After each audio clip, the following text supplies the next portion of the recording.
For decades, Saudi Arabia and Russia have been world leaders in shale gas and oil extractions. However, in the last few years, a new competitor has risen, willing to change the balance: the United States. This increase in the extractions has made crude prices slump, and the US has almost become independent of hydrocarbon imports for energy generation, and has significantly reduced its climate gas footprint. Such an enormous benefit for the American energy business is due to a new technique that has turned into the cornerstone of shale gas industry. We are talking about fracking. Fracking is an industrial procedure, and any industrial procedure brings risks with it. So the purpose of providing such a best practice recommendations is not only to help the operators in selecting, characterization, and operate the site for the shale gas production, but also to provide input, maybe even important and critical input for the regulations that's being established in the different countries. Eventually, advances in both the operation and regulatory framework and conditions are essential for ensuring the public safety. Fracking in Europe has created a strong controversy among the population, since some kind of regulation is demanded. But what is fracking, and what are these potential risks? What regulations should be applied?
So fracking, as people call it, is actually technically hydraulic fracturing. It's something that was invented long, long ago. It's been used many, many, many times around the world to basically change the properties of rocks to allow more of the fluids to escape from those rocks. And those fluids that we're interested in would be hydrocarbons.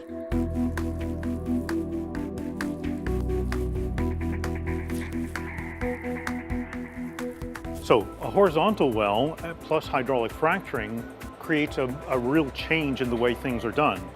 And the strategy now is to drill this long horizontal well, first drilling down vertically, and then the well is drilled out to a long distance. Hydraulic fractures are then installed or created at points along the well to generate a lot of area where new breaks are created in the rock. And those breaks, those cracks, fractures, allow hydrocarbons to flow a short distance from the rock into that fracture and then connect to the well and then be produced out of the well, put into a pipeline, and that's what we're trying to do. Apart from the horizontal well, which constitutes the main difference between hydraulic fracturing and common shale gas and oil extractions, one of the particular aspects of fracking is actually the use of water to obtain these elements. Water goes in at high pressure in order to break the rocks that contain the gas, so it can get into the well.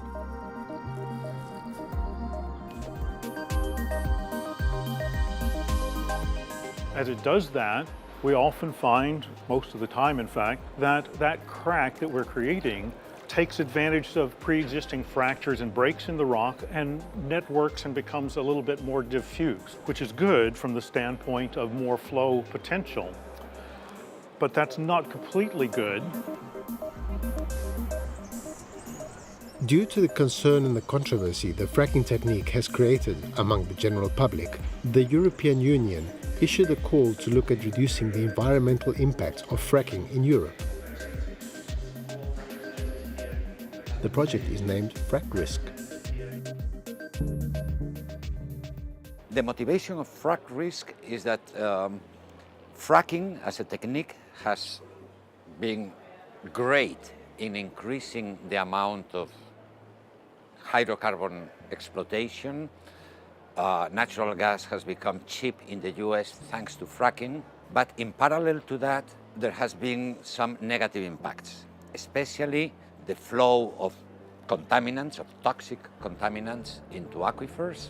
We want to set up procedures to minimize that impact, and in operations which exist outside of Europe, we already see this happening. FracRisk is the name of an EU Horizon 2020 research project. It's the name of a consortium of about 13 different partners.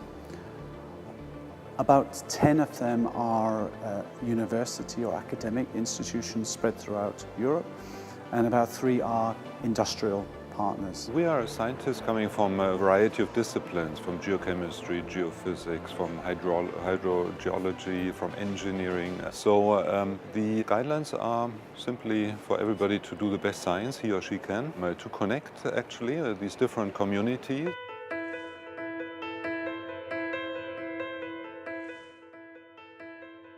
The general mistrust that revolves around fracking has pushed this group of scientists to take action on the matter. But in order to understand this, why such a big part of the population is worried about this issue? What are the terrible disadvantages that have created a public objection like this? For instance, if you inject water in a reservoir with organic matter, you will have microbes growing. But these microbes would make it difficult for the gas to flow out. So you don't want the microbes to grow, and therefore you add biocides. If the biocides reach the environment, that would be a problem for the people who use this groundwater. And therefore, that's a pollution mitigation activity that needs to be treated, first of all, at the source by making sure that everything is done for it to not happen. But once it can happen, we need to detect it and we need to mitigate it, because if the pollution is mitigated at the source, then it is much easier than waiting for it to spread into the aquifer. It's much more complex. FracRisk tries to go further into the depth of all these different processes and finds detailed answers to this general kind of risk assessment of contamination of surface groundwater and drinking water. The purpose in the FracRisk project on this matter would be to determine and define some scientific aspects so that these contaminant elements don't reach the aquifers. So we have these 2 different fluids. We have our formation fluids, which are the original depositional fluids, and we have our injection fluids, which are used to frack the formation. And both of these fluids are then produced while the gas is produced with it. And it's the chemical composition of these fluids that might cause concern during the operations. So I undertake experimental work to investigate the components within each of these fluids to see which ones are going to cause any problems in the environment and work out how we can minimize these. More and more the companies are using chemicals which are sort of environmentally friendly, if you like. In fact, many of the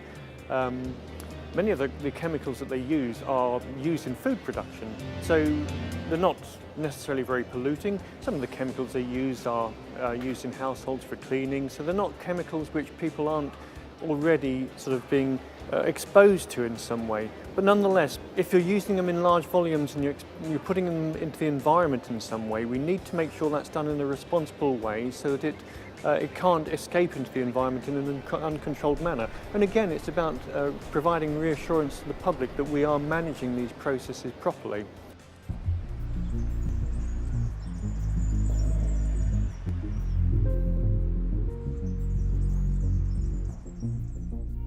It's important to understand that there's a very wide range of regulation, both at the European and national level, to protect the environment.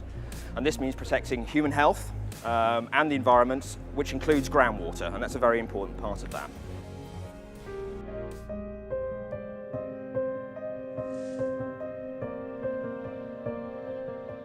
We consider modeling as an essential tool, actually, of a decision-making process. So it's one of the most essential tools, because you are analyzing then risk-related scenarios.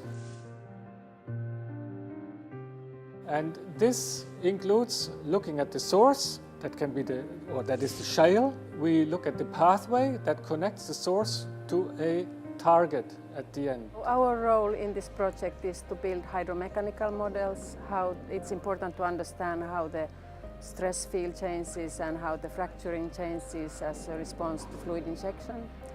And we also build geochemical models. These fracking fluids, they have chemical additives in them, and how those react with the underground environment. So it's important to have a good understanding of those processes so we can make predictions and look at possible risk scenarios.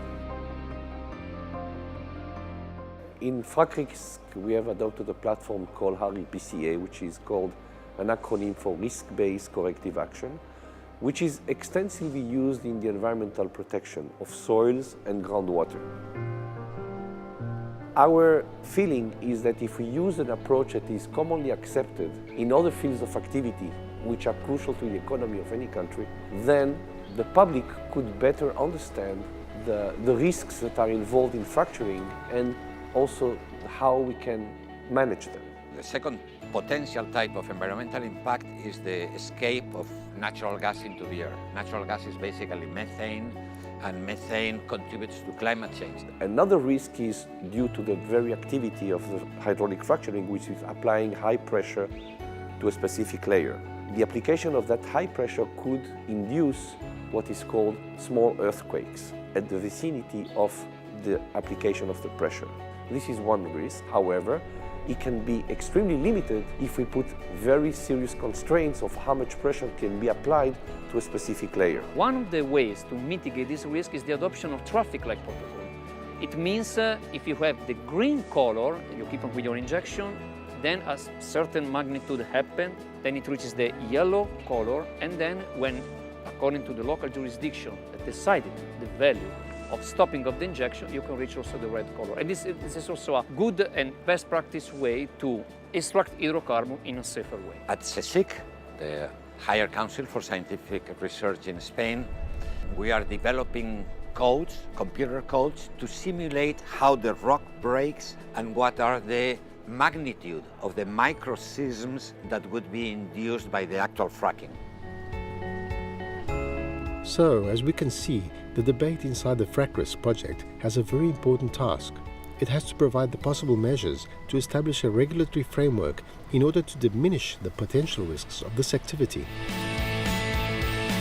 In everyday life, there is no such thing as a risk-free world. We live with risks, we have to minimize them. The entire objective of the FracRisk project is really to see that we are not causing any environmentally harmful things with fracking operations. So all of the attempts are actually towards this end, including our model development. In the UK especially, we have a growing dependence on imported natural gas through liquefied natural gas, where you have to put it on a ship and sail it over. So the role that fracking and shale gas can play is to offset some of that imports that we're depending on. That plays into socioeconomics in a combination of ways. One is, which is very tangible, is the fact that if you produce natural gas indigenously in your own country, then you get the tax revenues, so you can use those tax revenues to reinvest in infrastructure such as renewables. And initially, I mean, you have some kind of boom situation because of the development of the shale gas. A lot of people get jobs, but the fear is that this ceases after a period of maybe 5, 10, 15 years. And this could have a major impact on the societal structure.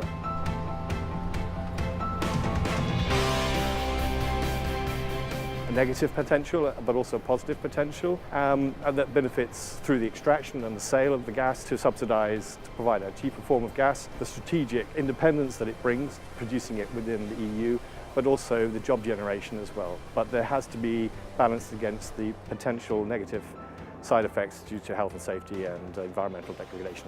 In terms of environmental impacts, the way that we approach and view natural gas is that using natural gas for energy is a displacement against coal.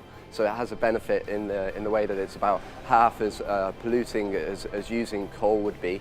It also has a huge benefit that it's readily available to turn on and off, unlike nuclear and coal, which are baselines that play out over long durations.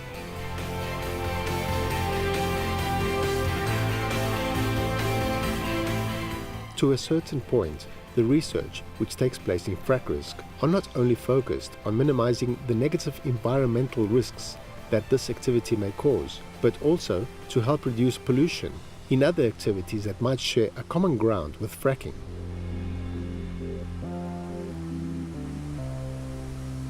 Hydraulic fracturing shares many environmental risks with subsurface processes. Whether you're drilling a well for conventional oil and gas, for geothermal operations, or for hydraulic fracturing itself, you perturb the subsurface in some way. We feel that the work that we do has quite significant environmental impacts, and we hope that the findings that we have can be used to minimize the environmental risk during any drilling, and in particular drilling for fracturing. Other countries like Poland have deeply investigated the fracking technique so that they can share their information during the FracRisk project.